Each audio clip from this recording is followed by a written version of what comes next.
Aceh kalau tidak ikut Indonesia dia sudah tetap merdeka tahun 1745 itu dia memang tidak perlu. Sumbangan kerajaan Aceh pada Melayu Nusantara sangat banyak. Hebat. Kalau bukan karena Aceh, Indonesia dia tak akan merdeka. Masa itu Indonesia tinggal Jogja aja. Aceh dengan kekuatan separatis GAM ya, dia bisa ngancam. Kalau kalian tidak beri kami dua otonomi, kami akan misahkan diri dari Indonesia. Otonomi daerah Aceh dua, izinkan kami menjalankan syariat Islam.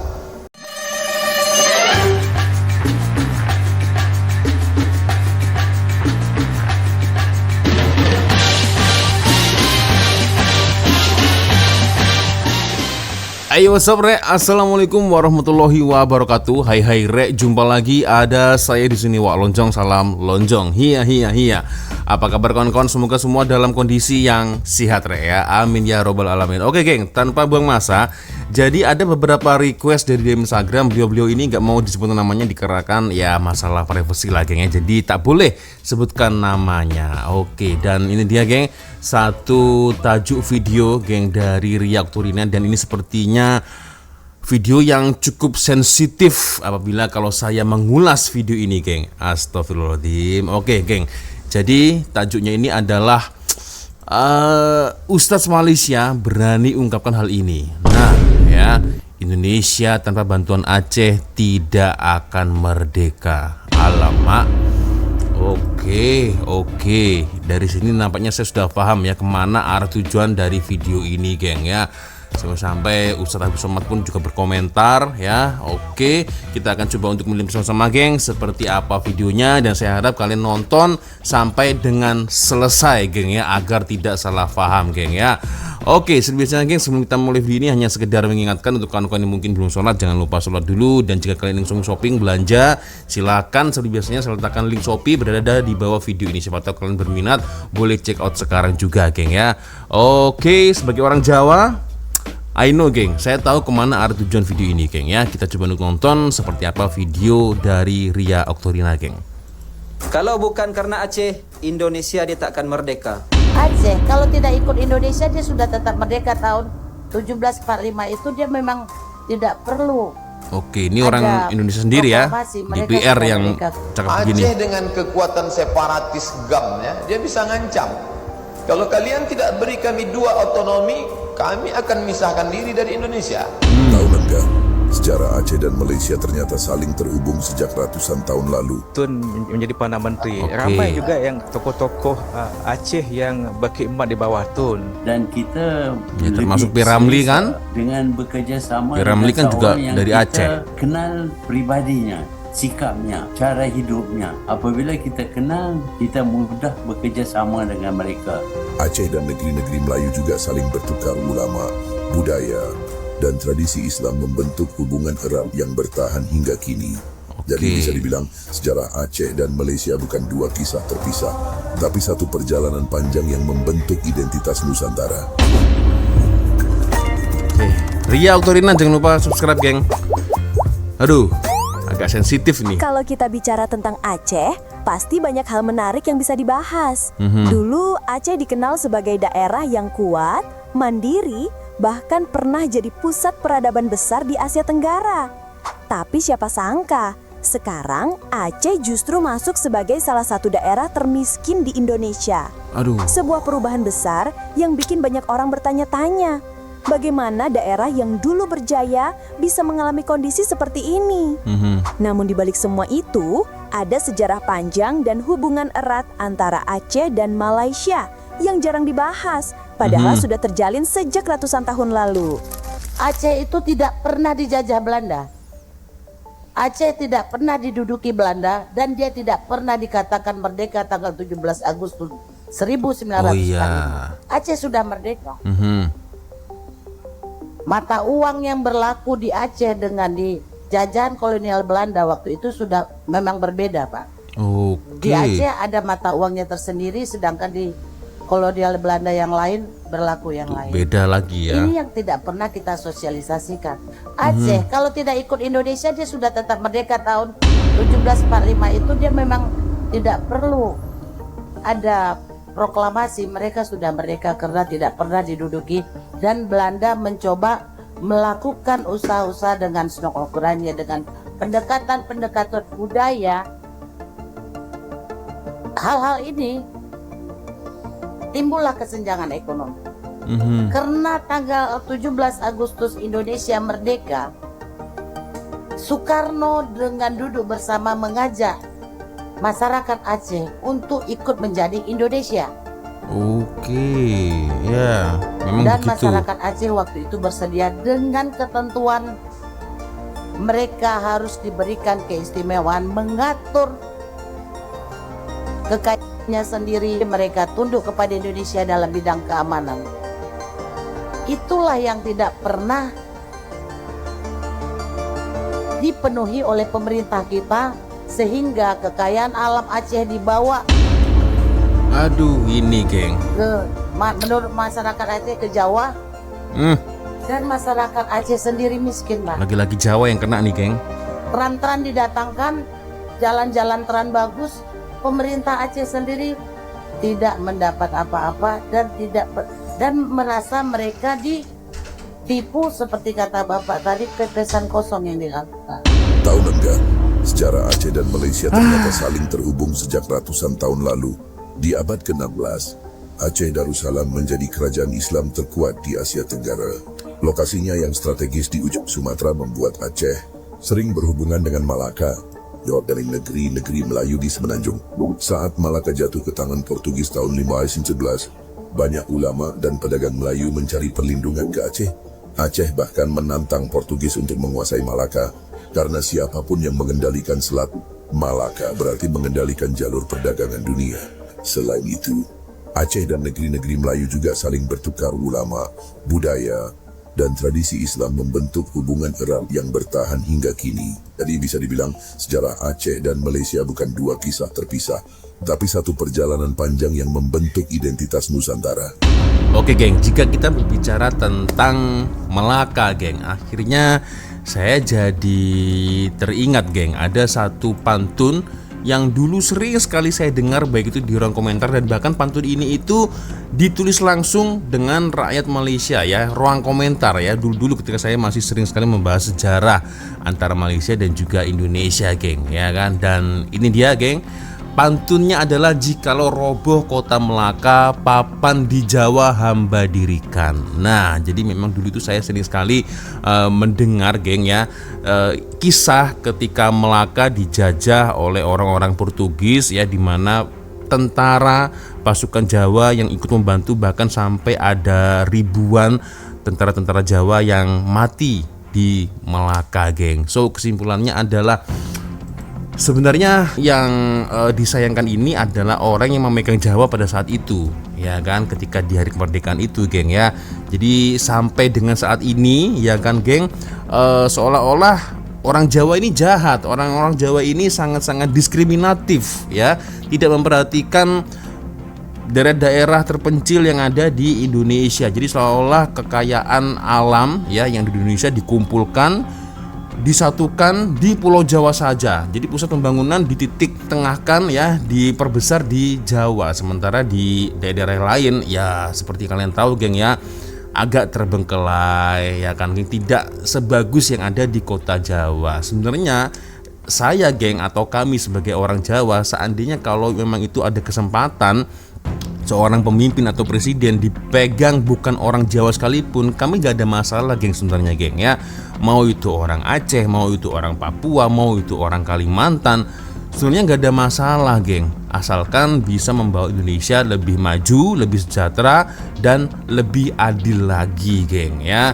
So itulah, jadi kembali lagi ke topik tentang penjajahan yang dilakukan oleh Portugis ketika di Melaka geng ya. Jadi memang masa itu ramai sekali yang berkomentar, "Cak, kami juga banyak sekali saudara-saudara ya yang mati di Melaka, banyak sekali kuburan-kuburan orang-orang Jawa di Melaka." Jadi ya kembali mengacu kepada pantun tadi geng, ya kan, jikalau roboh kota Melaka, papan Jawa hamba dirikan. Nah ini geng ya, jadi sangat erat sekali sejarah di masa lalu geng ya, itu. So Saya rasa di luar sana juga banyak sekali, ramai sekali rakyat Malaysia yang berketurunan orang Jawa, dan saya juga punya ramai sekali geng ya kawan-kawan yang di Malaysia. Ternyata beliau-beliau ini adalah orang-orang keturunan Jawa ya, mungkin itu istrinya, suaminya, masih banyak lagi geng begitu. Jadi seolah-olah stereotipnya di sini itu orang-orang Jawa itu jahat, bukan orang-orang Jawa jahat, tapi ya dikarenakan orang yang memegang Jawa saat itulah ya, itu yang harusnya bisa lebih adil lagi geng ya kan. Itu sangat disayangkan sekali geng ya. Saya sudah paham lah geng ya, video ini nanti larinya nanti kemana ini saya sudah paham sih geng ya. Astagfirullahaladzim. Oke geng, kita lanjut lagi ya. Tun menjadi Perdana Menteri, ramai juga yang tokoh-tokoh Aceh yang berkhidmat di bawah Tun, seperti Tan Sri Hanafiah Hussein, Tan Sri Sanusi Junid, kemudian Tan Sri Elias Omar. Boleh tak Tun cerita hubungan Ramli Tun juga dengan kan kalau mereka silap? ini? Mereka ini adalah rakan saya, kawan saya. Kita telah bersama beberapa tahun. Jadi masing-masing tahu sikap dan pendekatan masing-masing, dan kita lebih selesa dengan bekerja sama dengan seorang yang kita kenal pribadinya, sikapnya, cara hidupnya. Apabila kita kenal, kita mudah bekerja sama dengan mereka. Sebab itulah terdapat beberapa orang, termasuklah Hanafiah Hussein, mereka faham apa yang disebutkan oleh saya itu, apa dia yang saya nak. Oke. Assalamualaikum Ustaz. Waalaikumsalam. Kalau bangsa Aceh Ustaz, Masya Allah, Tabarakallah. Kalau bangsa Aceh itu asalnya daripada Champa, tapi Aceh yang sekarang itu dah campuran. Dia campuran Arab, Cina, Eropah, Hindustan. Itu asal kata Aceh tu. Macam mana boleh campur? Sebab Aceh merupakan pusat perdagangan dunia, pusat pelabuhan dan perdagangan dunia. Satu dunia kumpul dekat Aceh dulu. Ada 3 tu pelabuhan besar Melayu: Aceh, Melaka dan Langkah Sungka. Itu pusat perdagangan dunia. Allahumma salli ala Muhammad wa ala ali Muhammad. Dan sumbangan kerajaan Aceh pada Melayu Nusantara sangat banyak. Hebat. Kalau bukan kerana Aceh, Indonesia dia takkan merdeka. Masa tu Indonesia tinggal Jogja je. Yang lain semua penjajah dah ambil. Allahu Akbar. Jadi Soekarno dia pergi berjumpa dengan Tengku Dibireh nama dia, minta bantuan untuk melawan penjajah supaya merdeka. Jadi apa kata Tengku Dibireh? Untuk apa merdeka? Apa guna merdeka? Kalau syariat tak dijalankan. Lepas tu Soekarno pun janji, seandainya merdeka, dia akan ikut syariat. Bendera pun dulu la ilaha illallah Muhammadur Rasulullah, bukan merah putih. Allahu Akbar, bendera awal. Lepas tu ada nama dia Pancasila. Kalau kat Malaysia rukun negara lah. Pancasila yang pertama tu, asyhadu alla ilaha illallah wa asyhadu anna Muhammadar Rasulullah. Ada yang tak terima. Yang Sulawesi dia tak terima sebab ramai Kristian kat situ. So ditukar dengan ketuhanan yang Maha Esa. Allahu Akbar. Ini aku baru tahu nih. Jadi panjang cerita dia. Dia minta baru bantuan sebab masa tu Aceh kuat, dia ada jet tempur sendiri. Zaman penjajah Belanda datang tu, Allahumma salli ala Muhammad wa ala ali Muhammad. Aceh tak kena jajah. Di antara negara-negara ataupun negeri yang tak dijajah, Aceh termasuk negeri yang tak pernah dijajah. Jadi dia minta bantuan. Soekarno datang ke Tengku Dibireh minta bantuan. Dia janji macam-macam. Dia kata Islam akan dinaikkan, syariat akan ditegakkan. Jadi Aceh pun hantar tentera dia, bagi jet tempur dia apa semua. Harta juga geng. Menang. Selepas menang, selepas merdeka, Tengku Dibireh ni ditangkap. Ditangkap, diseksa, sampai buta, dibelasah, diazab, dizalimi. Allahu Akbar. Ya Allah. Lepas tu dia dalam keadaan buta tu pun tak boleh jumpa siapa-siapa. Kena duduk kat rumah je. Rumah dia pun dipantau. Allahu Akbar. Dia orang tak fikir yang belasah dia tu, yang belasah dia, yang seksa dia, yang zalimi dia, kalau bukan kerana Tengku Dibireh, mungkin dia orang dah jadi hamba abdi. hamba abdi Belanda. Allahu Akbar. Ini apa kata pepatah? Air susu dibalas dengan air tuba. Yang lebih enak itu Aceh. Saya pernah membaca atau mendengar sejarahnya itu di channel pegawai jalanan, geng ya, kalau silau itu ya. Jadi itulah dikhianati Aceh ini, geng ya. Astagfirullah. Nah, harusnya pemerintah yang sekarang itu harus bisa belajar dari kesalahan masa lalu, geng ya. Jadi keadilan harus merata, geng ya. Jujur nih, saya sebagai orang Jawa pun sebenarnya agak terpukul, geng ya, ketika mendengar sejarah ini, geng ya. Dan sejarah ini tuh sama sekali tidak dipelajari di sekolah-sekolah, tidak diajarkan di sekolah-sekolah ya, jujur. Karena fakta ini tuh malah kami nih sebagai orang-orang Jawa atau mungkin orang Indonesia semua lah, geng ya, kita tahunya ini hanya dari YouTube ya, informasi seperti itu, geng ya. Astagfirullahaladzim, itulah sangat disayangkan sekali, geng ya. Itu so akhirnya orang Jawa lah yang kena, geng. Jawa hama lah, Jawa bangsat lah, Jawa beginilah. Padahal hakikatnya nggak semua orang Jawa sebangsat itu, geng ya. Astagfirullah. Ini seandainya ada satu kesempatan saya sebagai orang Jawa, nggak apa-apa, geng, tidak masalah. Seandainya kalau sang pemimpin negara, presiden dipimpin oleh orang Aceh maybe, atau mungkin orang Sumatera, orang Kalimantan, nggak ada masalah, geng, tidak ada masalah, geng ya, asalkan bisa membawa Indonesia menjadi negara yang sejahtera, makmur, adil, saya rasa tidak ada masalah, geng ya. Oke, next kita lanjut lagi, geng. Oke, ini Ustadz Abdul Somad nih. Aceh dengan kekuatan separatis GAM ya, dia bisa ngancam. Kalau kalian tidak beri kami 2 otonomi, kami akan misahkan diri dari Indonesia. Otonomi daerah Aceh 2, izinkan kami menjalankan syariat Islam. Yang kedua, beri kami minyak. Maka Aceh mendapat minyak 40%. Ustadz Somad bukan orang Aceh, bukan. Saya orang Melayu, datang dari Riau. Bahasa Ustadz apa? Bahasa Melayu. Al-Quran bahasa apa? Bahasa Arab. Dari mana Ustadz tahu bisa Quran bahasa Arab? Kok paham Ustadz? Karena ada seorang anak bangsa yang menerjemahkan Quran ke dalam bahasa Melayu, namanya Abdul Raub As-Singkili, dikenal dengan nama Syekh Kuala, ulama dari bumi Aceh, Nangru Aceh Darussalam. Masya Allah. Dialah yang pertama yang menerjemah Al-Quran dalam bahasa Melayu pakai huruf Arab Melayu.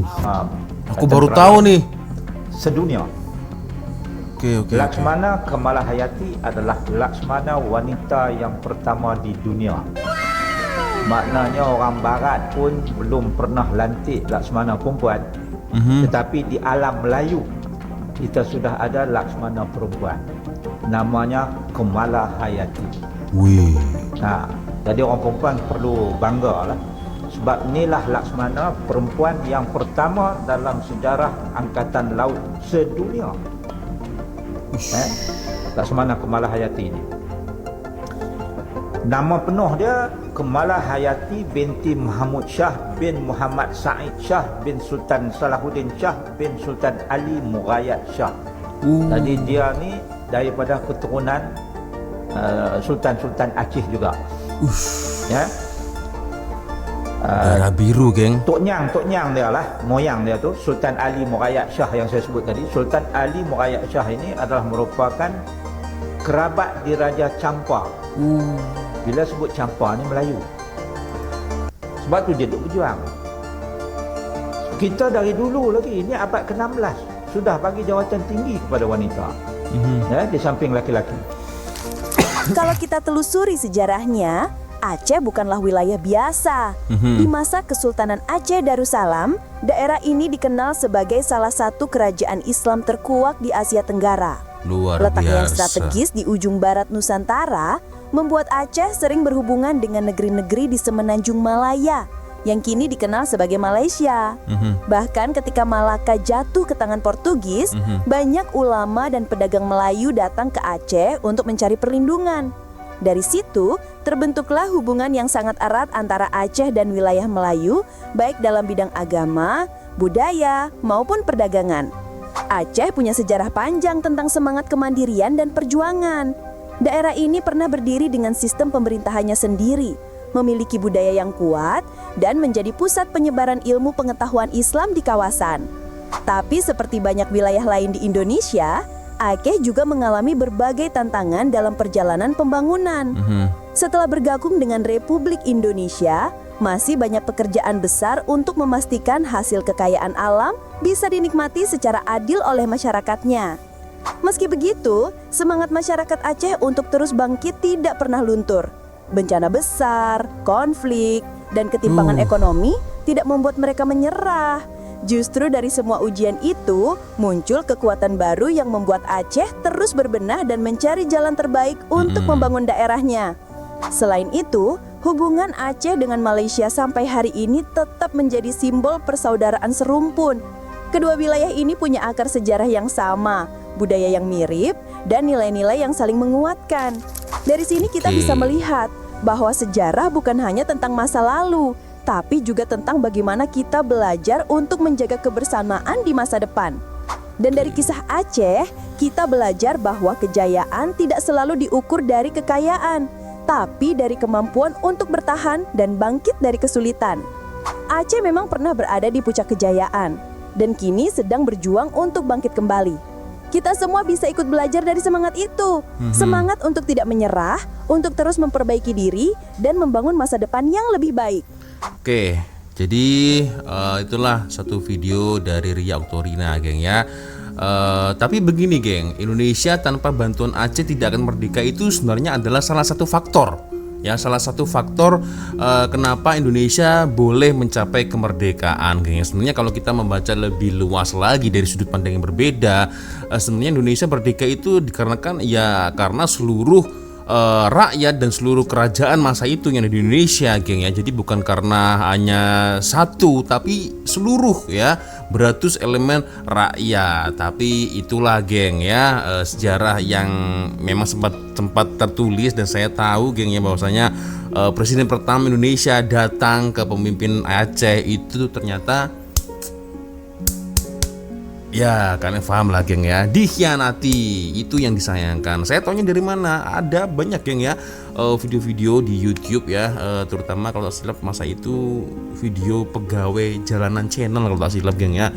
Itu geng. Jadi akhirnya distereotipkan seolah-olah orang Jawa ini wah semua ini bangsat. Enggak gitu geng, enggak gitu geng ya. Tidak begitu ya. Saya pun juga sebagai orang Jawa ketika tahu fakta ini juga jujur sedih sekali geng ya. Sedih sekali karena di luar sana itu ya orang Jawa itu banyak geng ya, tidak hanya di Indonesia, di Singapura kalau silap itu ada juga ya kan, di Malaysia apalagi juga banyak orang-orang keturunan Jawa ya kan geng. Itulah, so saya harap mungkin video ini bisa kita ambil hikmahnya, buang yang keruh geng ya. Jadi masa lalu itu ya ternyata sangat gelap sekali geng ya, sangat gelap sekali, dan semoga ini juga pembelajaran untuk pemerintah Indonesia geng ya. Jadi untuk lebih memperhatikan detail-detail pembangunan ya, jadi adil secara merata, sejahtera secara merata, begitu geng ya. Oke, so macam mana geng? Boleh ya, boleh komen di ruang komentar geng ya. Oke, sepertinya cukup sudah untuk video saya kali ini guys ya. Sebelumnya saya minta maaf apabila mungkin kalau ada kesalahan kata-kata saya baik dari awal video sampai akhir video. Seperti biasanya kalau ada video menarik yang mungkin boleh kita ulas sama-sama, silakan kirim videonya di DM Instagram. Dan akhirnya saya Wak Lonjong mau dulu geng. Wassalamualaikum warahmatullahi wabarakatuh. I love you Malaysia, I love you Indonesia. We love Palestine ya. Allahumma sholli ala sayyidina Muhammad. Allahu Akbar. Semoga Allah melindungi kita semua geng. Amin ya rabbal alamin. Bye bye.